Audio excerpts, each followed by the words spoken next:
semuanya dari Tegal dan juga Kemayoran. Masih di tema kita pagi hari ini, pajak naik 12%, amalkan ini. Rezeki naik 100%. Alhamdulillah. Sebelum kita lanjut, kita lihat lagi sebuah video tayangan tentang ketika sudah akhir bulan ingin hemat, suami malah bikin boros. Coba kita lihat tayangannya, ini dia nih. Masya Allah, tepuk tangan dong Bu. Bu, akhir bulan kalau diajak suami makan enak mau Bu? Tapi duit belanja habis. Gimana? Nih Bib nih mau izin nih. Katanya cara mengatur keuangan yang diajarkan para sahabat Nabi yang baik menggunakan prinsip 1-1-1 atau dibagi menjadi 3 bagian. Nah ini mungkin kita pengen penjelasannya maksudnya seperti apa. Mau izin penjelasannya Bib. Tepuk tangan buat guru kita Bib Abdullah. Mohon izin Bang Fadli, mohon izin Guruku Ustadz Maulana Habib Nabil Al-Musawa. Assalamualaikum warahmatullahi wabarakatuh. Waalaikumsalam warahmatullahi wabarakatuh. Jamaah oh jamaah.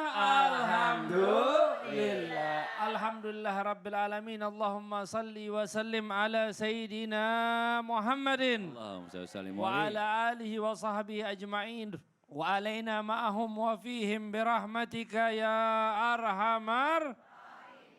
Alhamdulillah jamaah yang dirahmati oleh Allah Subhanahu wa taala, kita diberikan kesempatan yang teramat luar biasa di pagi hari yang mulia ini. Kita bersama-sama dan para jamaah yang di rumah semuanya mengaji dan mengkaji. Ini merupakan salah satu nikmat yang teramat luar biasa yang diberikan oleh Allah Subhanahu wa taala. Dan saya teringat tentang kisah salah satu sahabat Rasul Sallallahu Alaihi Wasallam. Yang mana beliau ini bernama Salman Al-Farisi. Dinamakan Salman Al-Farisi karena beliau berasal dari daerah Persia. Beliau berasal dari daerah Parsi ataupun yang saat ini di daerah Iran, ya, Kazakhstan dan lain sebagainya. Maka Salman ini cerita masuk Islamnya juga sangat unik ya. Karena Salman ini merupakan seorang pengembara. Dia berusaha mencari kebenaran melalui pesan-pesan yang disampaikan oleh Allah Subhanahu wa taala, melalui Injil, melalui oleh para orang-orang yang membawa daripada pesan-pesan kenabian, dan juga subhanallah ujian dan cobaan yang dialami oleh Salman ini enggak hanya ujian biasa, tapi ujian yang teramat luar biasa. Bahkan sampai-sampai Salman ini pernah diperbudakkan. Dulu Salman ini orang kaya Bu, tapi subhanallah begitu mau masuk Islam, dia dalam ujiannya yang diberikan oleh Allah Subhanahu wa taala dijadikan budak. Akhirnya membebaskan dirinya dengan apa? Dengan yang namanya mukatab ya, dengan perjanjian. Dan akhirnya setelah bebas, Salman ini memiliki daripada harta. Akhirnya apa? Akhirnya harta ini dilelang oleh Rasul Sallallahu Alaihi Wasallam. Begitu dilelang oleh Rasul Sallallahu Alaihi Wasallam, dibayarin sama salah satu sahabat dengan 1 dirham. Ya, dibayarin oleh salah satu sahabat dengan 1 dirham ataupun 1 dinar di waktu itu. Maka akhirnya apa? Maka akhirnya Salman ini pun membuat satu strategi, ya. Dia beli lagi barang dagangan dan akhirnya dijual dengan angka 3 dinar ataupun 3 dirham. Sehingga apa? Sehingga Salman ini bisa melaksanakan daripada aktivitas kehidupannya. Yaitu dibagi 1-1-1, yaitu sepertiga dan juga sepertiga. Bagaimana akhirnya? Yaitu sepertiganya buat kebutuhan, ya. Kalau sekarang mungkin kita ada biaya listrik ya, mungkin ada biaya makan, ada biaya kehidupan, pendidikan dan lain sebagainya. Sepertiganya lagi buat investasi modal. Ya, jadi sepertiganya lagi untuk investasi modal. Jangan duit begitu dapat duit udah hura-hura. Hura-hura habis. Kan, ya. Ini jangan ya, tapi simpanlah sepertiganya itu untuk putaran modal. Kemudian yang sepertiganya lagi apa? Sepertiganya juga buat modal kita di akhirat. Infakkan, sedekahkan di jalan Allah Subhanahu wa ta'ala. Akhirnya apa? Akhirnya rezeki yang kita dapatkan pun menjadi berkah. Dan ini biasanya memang para aulia, para solihin itu selalu membagi 3 ya. Imam Syafi'i juga begitu dalam ibadah malamnya dibagi 3 dan lain sebagainya. Ini Masya Allah. mudah-mudahan jadi keberkahan bagi Amin. Makasih banyak Habib. Tepuk tangan buat guru kita Habib Abdullah. Oke, sekarang kita lanjut lagi. Waktunya kita kembali memberikan kesempatan kepada jamaah di studio, mewakili jamaah yang di rumah untuk bertanya sama guru-guru kita. Tapi sebelumnya kita kembali dulu ke segmen Tanya Dong Ustadz. Kami semua tanya dong Ustadz. Oke, mau bertanya boleh silakan angkat tangannya. Mana? Oh, yang ini dulu di depan. Boleh Ibu, silakan. Assalamualaikum warahmatullahi wabarakatuh. Waalaikumsalam warahmatullahi wabarakatuh. Perkenalkan, nama saya Ibu Suci dari Majelis Talim Nurusobah, Kemayoran, Jakarta Pusat. Tepuk tangan buat Ibu Suci. Pertanyaannya sama siapa Ibu? Tanya dong Ustadz, Boleh Ibu. saya mau bertanya kepada Habib Nabil. Habib Nabil boleh Ibu, boleh. Pertanyaan saya, di zaman era sekarang nih kan kenaikan harga, kenaikan pajak. Yang saya ingin tanyakan, di saat ini kan kadang-kadang family ada yang datang ke kita, ya kan dia membutuhkan. Sedangkan kita juga sama kondisinya. Bukannya kita pelit, tapi kita bagaimana menjawabnya? Bagaimana kalau terjadi hal ini, Ustadz? Wassalamualaikum warahmatullahi wabarakatuh. Waalaikumsalam warahmatullahi wabarakatuh. Jadi saudaranya datang, Ibu Suci nggak mau minjemin duit gitu. Gimana alasannya yang enak? Karena dia juga butuh. Silakan Bib. Vulgar banget. Itu tafsirnya Masya Allah itu. Bismillahirrahmanirrahim. Alhamdulillah wassalatu wassalamu ala sayyidina rasulillah wa ala alihi wa sahbihi wa mawala. Amma ba'd.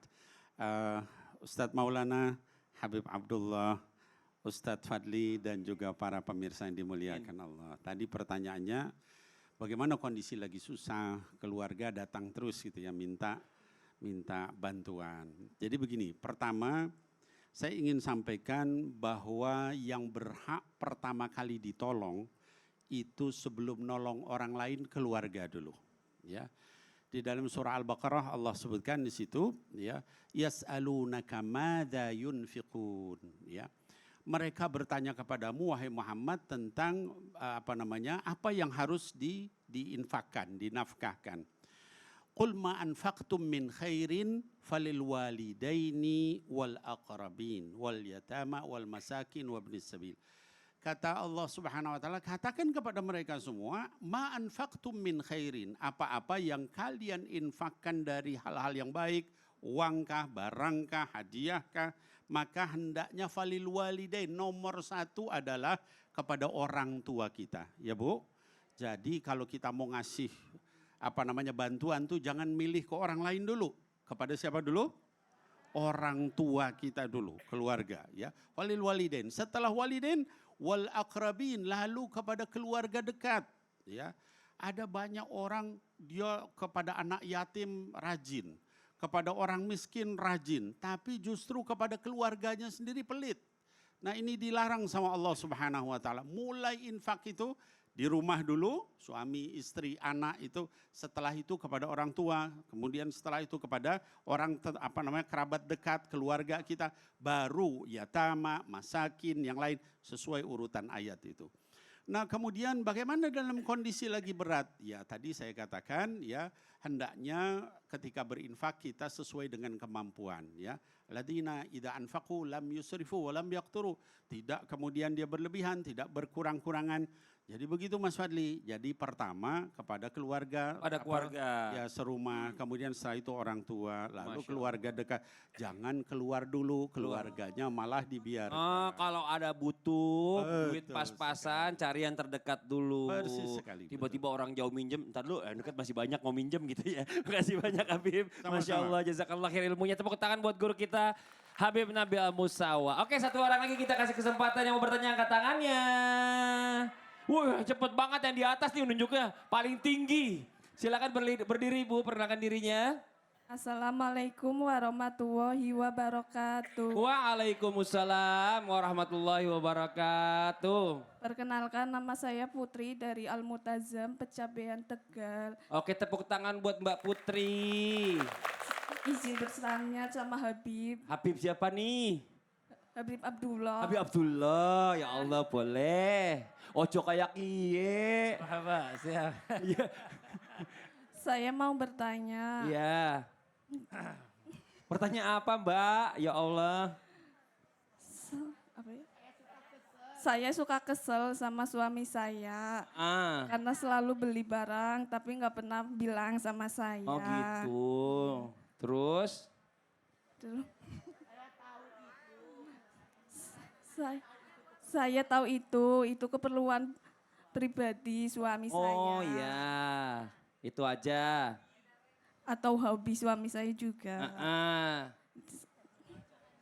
Gimana caranya kasih tahu ke suami saya biar suami saya nggak tersinggung ataupun marah sama saya. Oh iya, oke. Itu aja Mbak. Iya. Mm-mm. Assalamualaikum warahmatullahi wabarakatuh. Waalaikumsalam warahmatullahi wabarakatuh. Grogi dia dilihatin Ustadz Maulana dari ujung ke sana. Ya Allah. Nanyanya ke Habib, Ya. mukanya ke saya. Silakan Bib, padahal penjelasannya. Masya Allah. Assalamualaikum warahmatullahi wabarakatuh.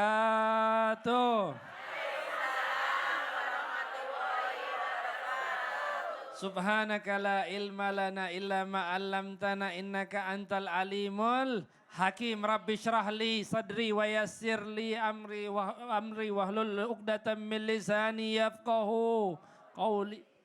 Alhamdulillah jamaah yang dirahmati oleh Allah Subhanahu wa taala. Alhamdulillahnya kita diberikan nikmat oleh Allah Subhanahu wa taala adalah kita menjadi makhluk yang diciptakan bersama-sama. Allah Subhanahu wa taala katakan wa khalaqnakum azwaja ya. Kami ciptakan kalian itu berpasang-pasangan ya. Tentu pasangan yang benar ya. Pasangannya laki sama perempuan. Bukan laki sama iya ataupun perempuan sama perempuan waliyadzubillahi taala. Maka dari ini Bapak-bapak dan Ibu-ibu yang dirahmati oleh Allah Subhanahu wa taala, ketika kehidupan rumah tangga itu layaknya kayak apa? Kayak memang sepasang sepatu. Kalau sepatu tuh kalau kanan pasti beda sama yang kiri. Benar gak kira-kira? Sama gak kira-kira? Enggak ya, ada perbedaan. Makanya di sini kita perlunya bermusyawarah ya. Perlunya Apa musyawarah? Musyawarah itu diskusi ya. Baik terkait masalah nafkah, baik juga terkait masalah perbelanjaan daripada harta. Dan Allah Subhanahu wa taala telah berpesan wala tubadzir tabdzira innal mubadzirina kanu ikhwanash syayatin. Dan jangan sampai mubadzir. Ya Ibu, kalau saran dari Habib ya, ingetin suami jangan mubadzir. Hobi boleh hobi ya. Mudah-mudahan hobinya yang baik-baik ya. Mudah-mudahan hobinya yang baik. Biasanya orang Tegal hobinya apa? Beli pancing apa-apa? Hah? Oh iya beli pancing ya, beli pancing ya.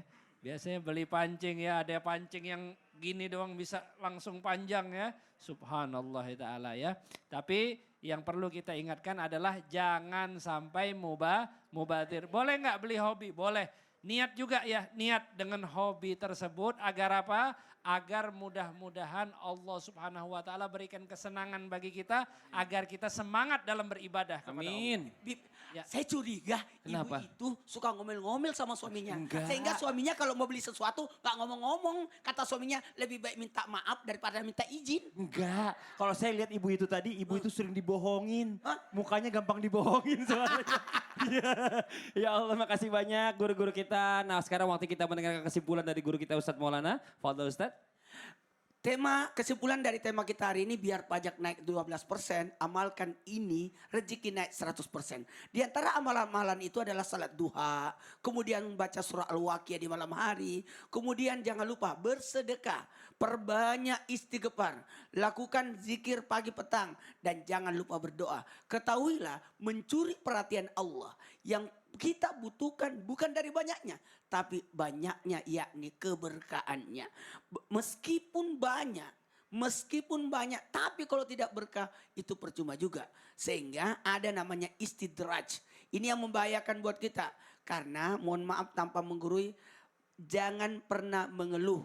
Yakin semua sudah diatur oleh Allah. Tidak mungkin Allah menguji hambanya di atas kemampuannya.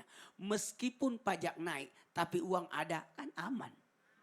Bukan dari harga-harga naik, yang penting uangnya ada. Daripada harganya murah tapi uangnya nggak ada. Sama juga bolong. Bohong. Bohong, iya. Makasih banyak Ustadz Maulana. Yo buat semua jamaah Islam Tinda yang di studio dan di rumah, kita angkat tangan kita berdoa bersama. Dipimpin guru kita Habib Nabil Musawa. Fadhol Bib. Baik, kita doa sama-sama. A'udzubillahi minasyaitonir rajim. Bismillahirrahmanirrahim. Amin ya Allah. Allahumma la sahla illa ma ja'altahu sahla. Ya Allah, tidak ada kemudahan kecuali yang Engkau jadikan mudah ya Allah. Amin. Wa anta taj'alul hazna idza syi'ta sahla. Ya Allah, Engkau maha berkuasa menjadikan kesedihan kami, pajak yang naik, harga mahal dan sebagainya menjadi mudah di sisi kami ya Allah. Amin, Allahumma ya Allah. yassir wa la tu'assir. Ya Allah, mudahkan, jangan persulit ya Allah. Amin ya Allah. Kullu amrin indaka yasir wal mu'afata fid dunya wal akhirah. Semua urusan bisa menjadi mudah di sisimu dan bermanfaat buat kami di dunia dan di akhirat. Amin. Rabbana atina fid dunya hasanah wa Amin. fil akhirati hasanah wa qina adzaban nar. Amin. Sallallahu ala nabiyyina Muhammad wa alihi wa sahbihi ajma'in wa sallim. Walhamdulillahi rabbil Amin, ya Rabbal alamin. alamin. Masya Allah, Alhamdulillah. Demikianlah perjumpaan kita hari ini. Semoga bermanfaat. Dan sekali lagi mohon maaf atas segala kekurangan. Wallahu muwaffiq ila aqwamit thoriq. Wassalamualaikum warahmatullahi wabarakatuh. Waalaikumsalam warahmatullahi wabarakatuh.